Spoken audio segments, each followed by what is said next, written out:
परम पावन परम पूज्य आचार्य प्रवर के श्री चरणों में सभक्ति वंदना। आदरास्पद साधु साध्य वृंद, समने जी, मुमुक्षु वृंद, भाइयों एवं बहनों। उत्तर झरणानी में मन को उपमित करते हुए लिखा गया है, मणो साहसियो भीमो दुत्थसो परिधावई। अर्थात मन साहसी, भयंकर और दुष्ट घोड़े की तरह दौड़ने वाला होता है। एक दार्शनिक से पूछा गया, अनेक प्रश्न किए, उसमें एक प्रश्न था, इस दुनिया में सबसे अधिक तेज गति किसकी है? दार्शनिक ने उत्तर देते हुए कहा, सबसे अधिक तेज गति है मन की। दुनिया में जितने भी वाहन हैं, गाड़ी, बस, फ्लाइट, ट्रेन, इन सब के सामने तो मन की गति बहुत अधिक है, कई गुना अधिक मन की गति होती है। परम पूज्य आचार्य श्री तुलसी ने गीत में भी लिखा है, हवा स्यूं भी तेज थारे मनडेरी चाल है, हवा स्यूं भी तेज थारे मनडेरी चाल है, इनने जो रोक ले वो हो जावे न्याल है, मुश्किल मिटावनी आछोल मुट्ठी में मनड़े ने राख जो। परम पूज्य गुरुदेव ने यहाँ लिखा है गीत में कि मन हमारा, उसकी चाल कितनी तेज है, हवा से भी अधिक तेज चाल मन की होती है। मन का हमारे जीवन के साथ बड़ा गहरा संबंध है। जीवन के साथ जुड़े हुए दो तत्व है, सुख और दुख, और मन का इन सुख और दुख के साथ गहरा संबंध होता है। मन के आधार पर सांसारिक प्राणियों की तीन कैटेगरी हो जाती है। पहला है डिवाइड ऑफ माइंड, यानी मन शून्य प्राणी, असंगी, जिसे हम जैन दर्शन में कहा जाता है असंगी प्राणी। दूसरा है एंडोव्ड विथ माइंड, अर्थात जो मन सहित प्राणी होते हैं उन्हें संगी प्राणी कहा जाता है। और तीसरा है बियॉन्ड माइंड, अर्थात नो संगी नो असंगी, अमन की स्थिति होती है, वो वीतराग जिसके अंतर्गत आते हैं। 13वें 14वें गुणस्थान के वीतराग हैं, वे नो संगी नो असंगी में आते हैं। इस प्रकार जो मन शून्य प्राणी है, यानी असंगी प्राणी है, दुनिया में अनेक प्राणी हैं, उसमें से मन शून्य प्राणी कितने हैं? तो कहा गया एकेंद्रिय, द्विएंद्रिय, तीन्द्रिय, चतुरेंद्रिय, ये चतुरेंद्रिय तक के प्राणी सारे मन शून्य प्राणी होते हैं, असंगी प्राणी होते हैं। पंचेंद्रिय में कुछ ऐसे प्राणी होते हैं जो असंगी होते हैं, जिनके मन नहीं होता है। और संगी प्राणी पंचेंद्रिय प्राणी होते हैं, मनुष्य है, तिर्यंच है, देवता, नारकी, ये संगी प्राणी हो सकते हैं। पर मनुष्य में दो कैटेगरी हो जाती है, असंगी और संगी। तो कुछ पंचेंद्रिय मनुष्य असंगी होते हैं, कुछ पंचेंद्रिय मनुष्य संगी होते हैं। और तीसरी कैटेगरी तो नो संगी नो असंगी की हो गई, जिसमें वीतराग 13वें 14वें गुणस्थान के आ जाते हैं। इस प्रकार मनुष्य है वो संगी प्राणी है, मन है।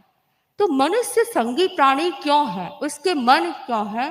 क्योंकि कहा गया कि जो मन उसके होता है जो सोचता है, चिंतन करता है, दूसरी जो याद रखता है, स्मृति रखता है, और तीसरी बात है जो कल्पना करता है। तो मन के तीन कार्य होते हैं, चिंतन करना, स्मृति करना और कल्पना करना, और मनुष्य है ये तीनों ही कार्य करते हैं। इसलिए कुछ मनुष्य हैं वो पंचेंद्रिय संगी प्राणी होते हैं। मनुष्य में 5 इंद्रियां और मन ये होता है। जहाँ विचार और मन होता है वहाँ टकराव की स्थिति हो सकती है, वहाँ संघर्ष की स्थिति हो सकती है, दुख की स्थिति पैदा हो सकती है। प्रत्येक प्राणी सुख चाहता है, कोई भी इस जगत में दुख नहीं चाहता है, परंतु जहाँ सुख होता है वहाँ दुख भी होता है। कभी दुख के क्षण आते हैं तो कभी सुख के क्षण आते हैं। सांसारिक प्राणी के सुख और दुख फ्रेंड्स होते हैं, मित्र होते हैं। वे कभी न कभी एक साथ निभाते रहते, कभी दुख साथ निभाता है तो कभी सुख साथ निभाता है। दुख का आना और दुखी होना, ये दो अलग अलग बातें होती हैं। जो मन शून्य प्राणी होते हैं उनके भी दुख होता है, परंतु उनका दुख है वो बहुत छोटा होता है, अव्यक्त होता है, और कह सकते हैं बहुत अल्प होता है, क्योंकि उनके पास मन नहीं है। मन नहीं है तो याद रखने की स्थिति नहीं होती है, मेमोरी रखने की स्थिति नहीं होती है। जो व्यक्ति मेमोरी रखता है उसे ज्यादा दुख का संवेदन होता है, और जिसके पास मन नहीं है दुख होता है परंतु उसका संवेदन लंबा नहीं हो सकता है। इस जैसे कि वनस्पति काय है, आप कोई पेड़ को लीजिए, पेड़ की एक डाली को तोड़ा गया तो पेड़ की डाली तोड़ी, डाली तोड़ते समय उन पेड़ के जीवों को क्लामना हुई, दुख हुआ, परंतु तोड़ने के बाद अब कुछ नहीं कर रहे हैं तो उनका दुख समाप्त हो जाता है, पीड़ा समाप्त हो जाती है, क्योंकि उनके मन नहीं है। मन नहीं है तो दर्द को याद नहीं रख सकते हैं, तो इतनी ही स्थिति अल्प समय के लिए उनको दुख की अनुभूति होती है। परंतु मनुष्य है वह समनस्क प्राणी है, उसके मन होता है, वह संगी है। तो क्या होता है, मनुष्य अपने दुख की स्मृति रख सकता है, दुख का भार ढोता रहता है, दुख का संवेदन बार बार करता रहता है, इसलिए उसका दुख अधिक होता है। दुख दो प्रकार के होते हैं, एक प्रतिकूल घटनाओं से पैदा होने वाला दुख, दूसरा प्रतिकूल घटनाओं के आधार पर संवेदना से ढोया जाने वाला दुख। तो दो प्रकार के दुख हो गए। मनुष्य क्या करता है, कोई अप्रिय घटना घटित हो गई, प्रतिकूलता की स्थिति आ गई, तो उससे उसके साथ संवेदना जुड़ जाती है और वह इमोशनली हर्ट हो जाता है, और वह दुख वर्षों वर्षों तक उसके साथ चलता रहता है।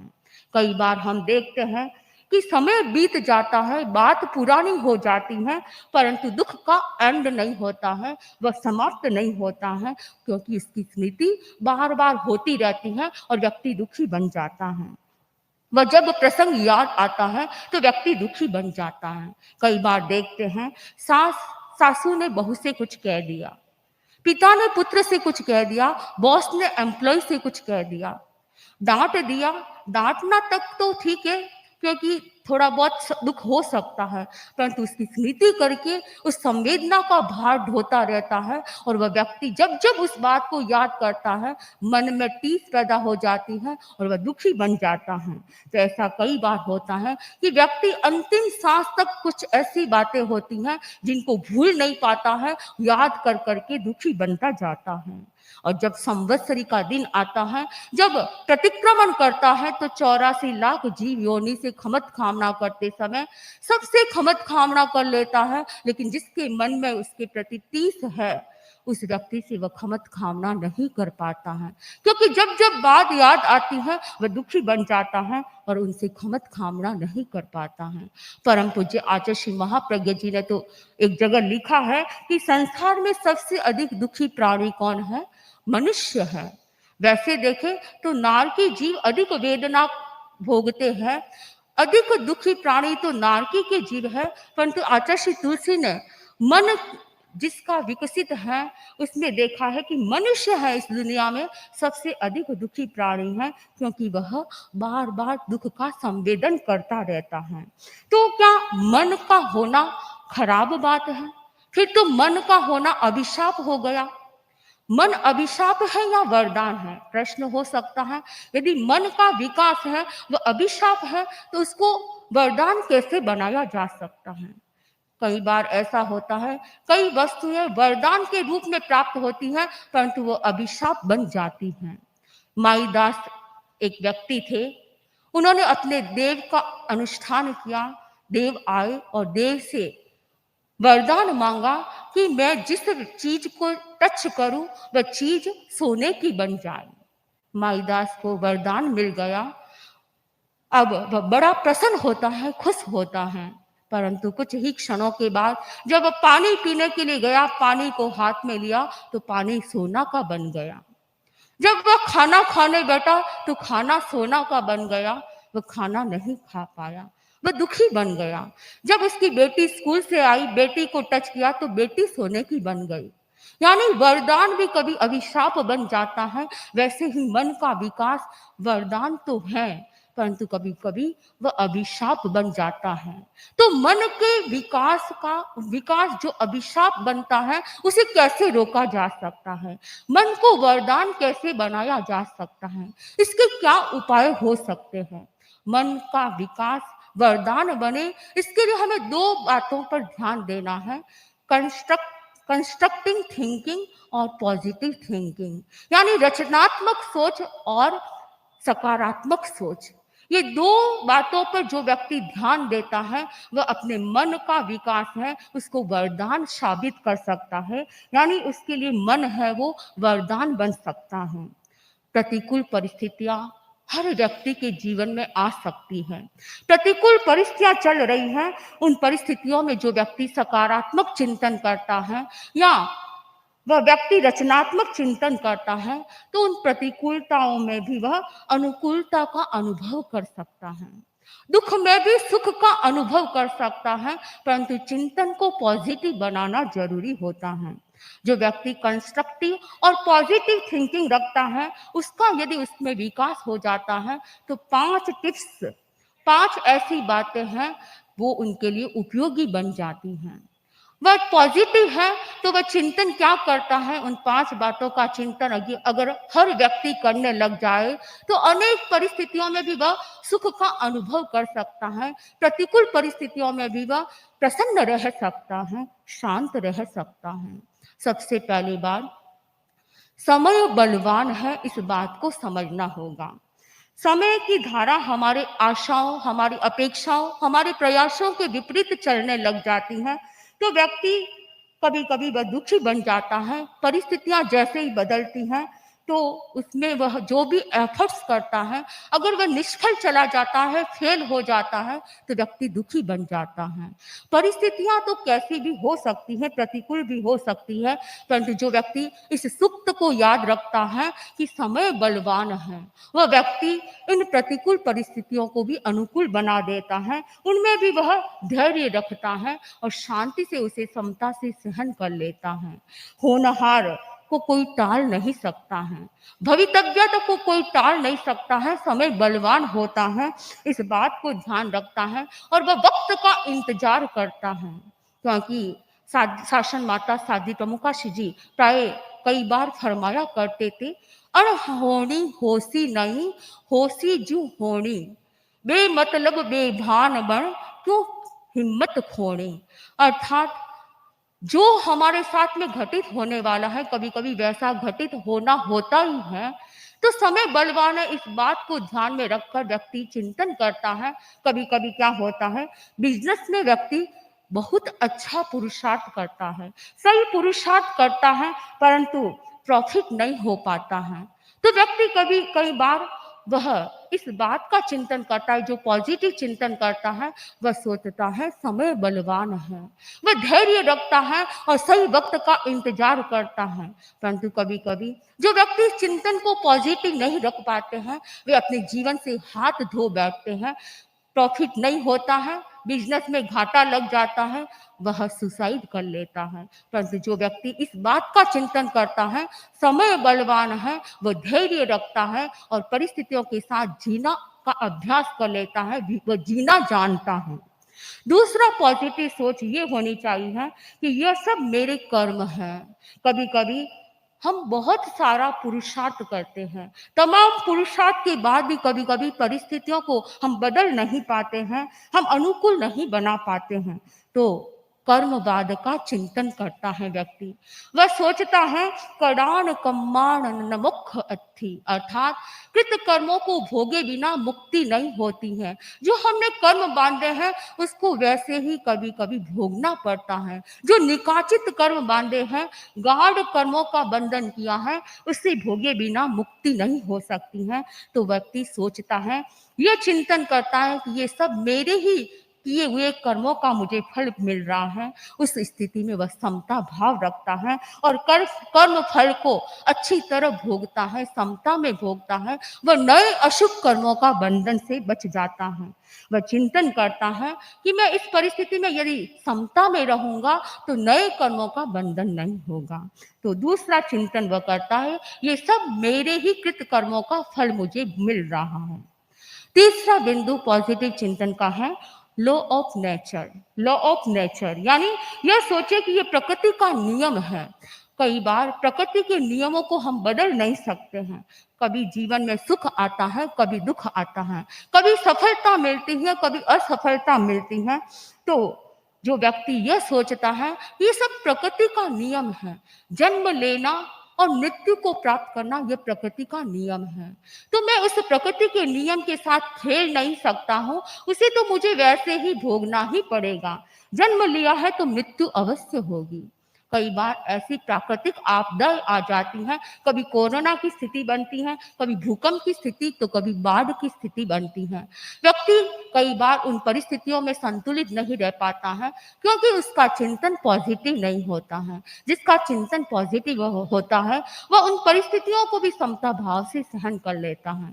एक बहन आई, उसने मुझे बताया कि महाराज हम आसाम में रहते थे, आसाम में वहां पर एक बार बाढ़ आ गई, तो हमारे पास बहुत धन था, बहुत धन संपदा, गाय भैंस सोना चांदी कोई कमी नहीं थी, परंतु बाढ़ में सारा का सारा ढह गया, सब बह गया, मेरे पास कुछ भी नहीं रहा।